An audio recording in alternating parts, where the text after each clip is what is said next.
So one of the most confusing things about abuse is the fact that we often can't predict what an abuser is going to do. And that is really, I think, the first part of when a victim starts walking on eggshells with an abuser. The abuser does something that's confusing. They respond in a way that the victim doesn't expect.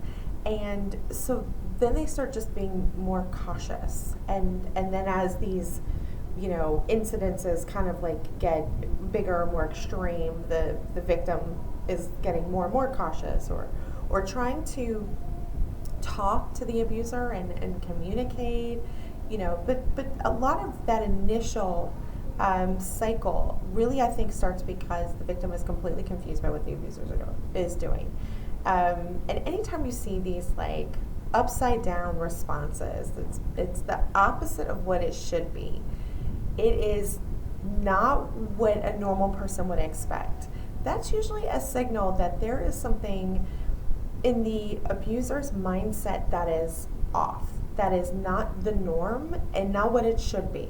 So day before yesterday, we talked about how our beliefs drive our behavior, and then our behavior over time becomes our background. And so when you're dealing with someone who is an abuser, they often have like a dominance mindset. It's a mindset of hierarchy. It's competitive. It's not cooperative. It's a zero-sum mindset, as in there's only a small amount of whatever the resource is, and I want it for me and not somebody else.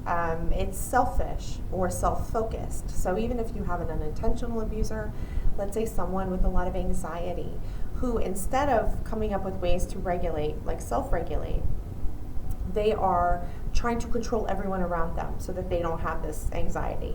Obviously, we're talking about more of a pathological anxiety. Like, if you have children that are doing a dangerous thing, it's normal to be like, hey kids, don't do that thing, and have anxiety about that. So, as with everything, take it in context of what's reasonable.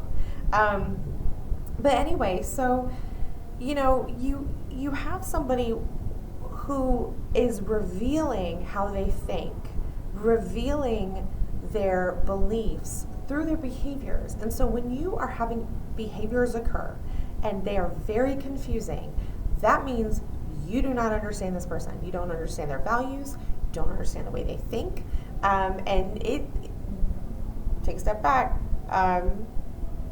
That's a caution flag. That's a very big caution flag.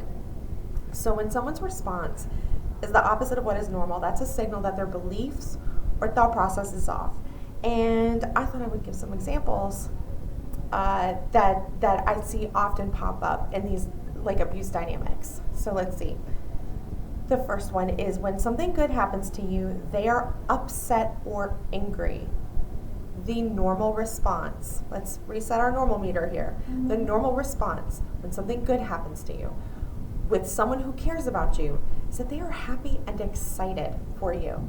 They are thrilled. They want to celebrate you. They are not angry. They do not think that now you think that you are better than them.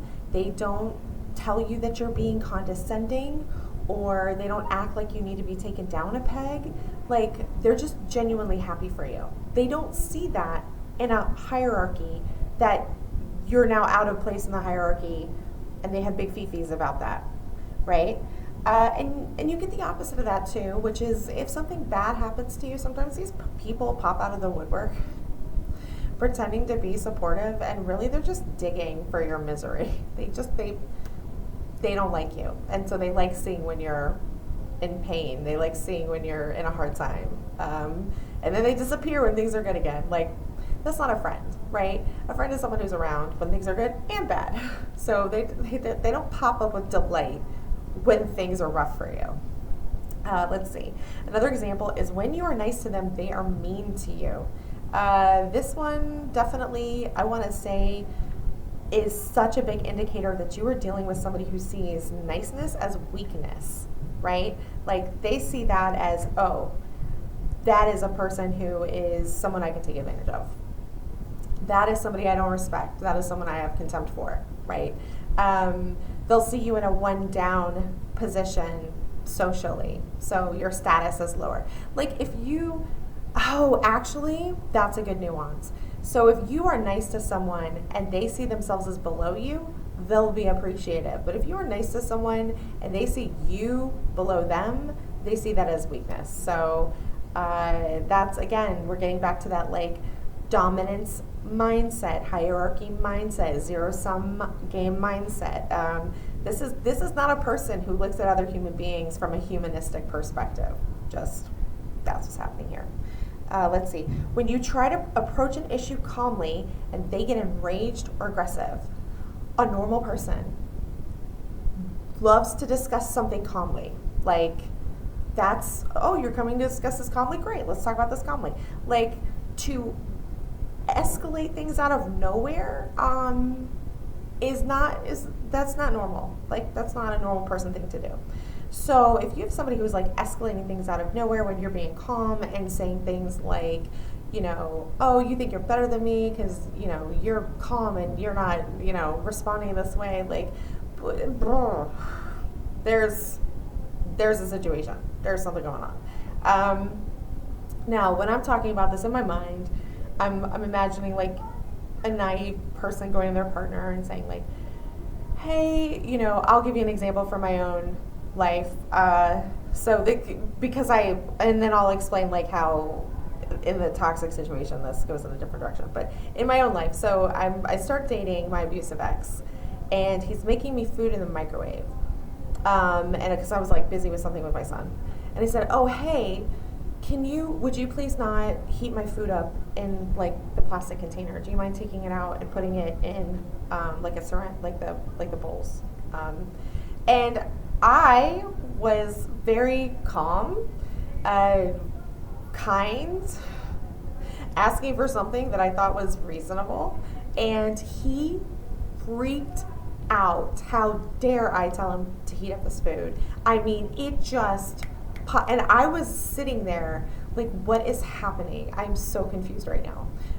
So anyway, when I do these videos, a lot of them are because I have been through the thing. Anyway, so you can have another type of that, which is, you know, if you're further along in an abuse dynamic and you are dealing with an abuser who's like a cold, calculating abuser who likes to come at you very calmly, but in a way to engage you in crazy making behavior. So like that can go in a different direction. But the focus for this video is more like your initial dating stages, you know, where everything is good intent, like you're coming with good intentions and you're very surprised when this other person is reacting in a certain way. Let's see. Another one is you offer emotional support and they reject it and belittle you. Now, we do not have to accept all the emotional support that someone wants to offer. But the normal way to say no is to say, no, thank you. Like, I appreciate you offered. Thank you so much for being there for me. Right now, I think I just want to process it by myself, or like talk to my therapist, or blah, blah, blah. Whatever the thing is, we get to say no. What we don't get to do is zero in on that as an opportunity to belittle someone or to mock them or to just be really mean and rude about it. Like, that's not necessary. It's not normal.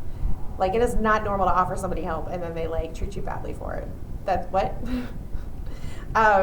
So if someone is doing that, they're showing you that they do not respect you and they have contempt for you.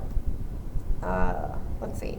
When you offer something as a favor and they become entitled, the normal response to someone offering you a favor is to be appreciative and thankful, not to suddenly think, oh, this person owes me more, and then to start demanding more. And this is another signal that you're dealing with somebody who sees niceness and kindness as weakness, as a red flag in front of the bull to come charging. Like, oh, you know, this is somebody I can steamroll. And those kind of people are not safe to be in relationships with. So the accuracy of our predictions shows us the accuracy of our understanding. And a lot of times victims are not accurate in their understanding of this other person because they are not abusive. So they do not understand how that person is thinking and are very surprised and confused when stuff starts popping off in these very like strange ways that seem like the opposite of what a normal person would do. The reason why it seems the opposite of what a normal person would do is because it is the opposite of what a normal person would do. And sometimes an abuser might act in a way we expect, and then sometimes not. And so now you're getting intermittent reinforcement. Sometimes you get the behavior you expect, and sometimes you get unhinged stuff, and you can't predict which one it's going to be because, quite frankly, it's based off their feelings. Their feelings are facts, so it might be like a feeling state thing. But the interesting thing about intermittent behaviors is they create gambling behaviors on the part of the other person. The first time I ran into intermittent behaviors or intermittent reinforcement behaviors is learning about parenting, because accidentally as a parent, you can create those gambling behaviors in your children when you're not consistent about your no. So if you say no to your child like 10 times, but then the 11th time you give in and you say yes, well then you've just taught them it takes 11 times for you to say yes. And so they keep pressing the button like they're gambling for the result they want. And so abusers can accidentally, or the abusers can create that gambling response in a victim, because we're like, well, wait, when are we going to get the person we expect? When are we going to get the person I believe this other person to be? I think this abuser is someone who loves me and is a kind person, and maybe they were just having a bad day the other time. So let me gamble. And then sometimes when you win the jackpot, your dopamine goes up, right? That's that salience hormone that lets you know that whatever's happened is really important, and so your brain is like, yes. So the salience hormones tell us what we're supposed to be paying attention to. So when we get the result we're expecting but don't often get, and then the dopamine pops off, and like now we're chasing that dopamine a little bit more. Just on a side note, this isn't in my notes for this video, but the abuse dynamic creates this addiction in our own bodies. So people are like, oh, it's a trauma bond. Like, that's okay, yes, but there's a physiological component to it, because when we are scared, when we are excited, when we go into these like arousal states, and then like these very, the ups and the downs, we're releasing cortisol, we're releasing epinephrine, we're releasing adrenaline, we're releasing all of these things in our body, right? When people compare it to riding a roller coaster, that's honestly very factual. Like, that's a great comparison, because all of those things go up and your body is like in this arousal state because, wow, we're expecting something to happen, and now you're in fight or flight, or you interpret that as excitement or whatever the thing is, and then it comes back down.